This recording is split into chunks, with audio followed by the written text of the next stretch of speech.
Gainesville is a small town, and nothing bad happens in small towns. We find 2 college students. This was not a typical crime scene. These bodies were posed. Then we had another crime scene. This was one of our own. It really becomes personal. Now there are 5 victims. The killer set up this crime scene for its shock value. This was all part of this individual's sexual fantasy. We found this tape, and it had no markings on it. This person told her, "I like to stick people," and that caught my attention. There's a hit, and they enter the room with the envelope in hand, and they say, "You are not gonna believe this." The University of Florida campus is buzzing with the excitement of the start of the school year. The parents felt safe, them coming to Gainesville, because Gainesville is a small town, and nothing bad happens in small towns. At that time, there had never been any really horrible crimes of anything around Gainesville. Nobody even thought of it. Most people didn't even lock their doors.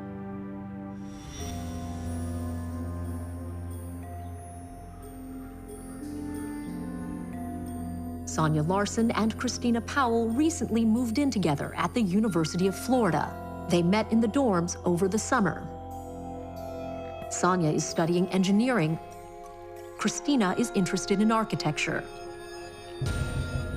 The parents of Christine Powell had not been able to reach her for a couple of days, and they came to Gainesville, and they couldn't get no answer at the door.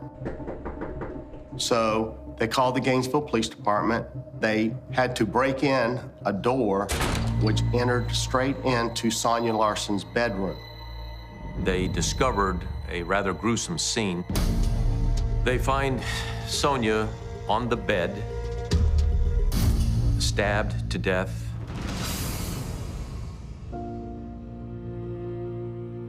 "18-year-old Sonia Larson had been an honor student at her high school, where she also played softball.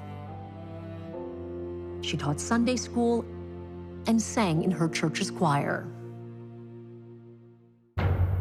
They secured the scene, and then they began to examine it for evidence. It appeared as though she'd been there a day or two. She had last spoken with her parents just a few days before that. This was not a typical crime scene. What was striking about this particular scene was the posing of the victim on the bed. The way she was positioned on the end of the bed wouldn't be a natural position for someone sleeping. Sonia was pulled to the edge of the bed. Her legs were draped over the edge. You could see the bedspreads pulled with her. Her arms were up in the air. We did find some residue on our victim's wrists that would indicate that the victim had been bound by a duct tape, and that duct tape had been removed from the body. Detectives search downstairs and make another gruesome discovery. While they were checking the apartment, they found Christine Powell spread out on the living room floor. 17-year-old Christina Powell had been on her high school softball and volleyball teams and was also the editor of her high school yearbook. Like Sonia Larson, Christina had also been raped and posed. The posing was definitely deliberate. It was done for its shock value for whoever was to enter that room. This is what you would see. I don't think any of our law enforcement officers that were exposed to these crime scenes had ever seen anything like that. When we rolled her over, we discovered stab wounds in the middle of her back. There was a T-shirt found that had been cut from the waist seam all the way up to the neckline. That indicated to us that she had been bound, and to remove this garment, he had to cut it off of her. There was some napkins found on the kitchen counter that had semen on them. There was a bottle of detergent that was found at the scene. After our perpetrator had done his deed, he then used a detergent to wipe the body down. While searching the home, the forensic team finds a clue near the back door.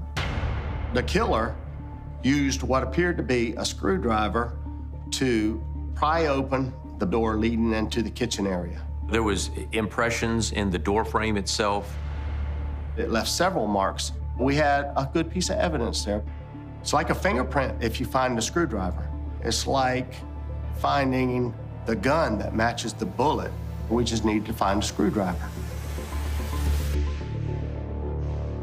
Homicides are crimes of passion, for the most part.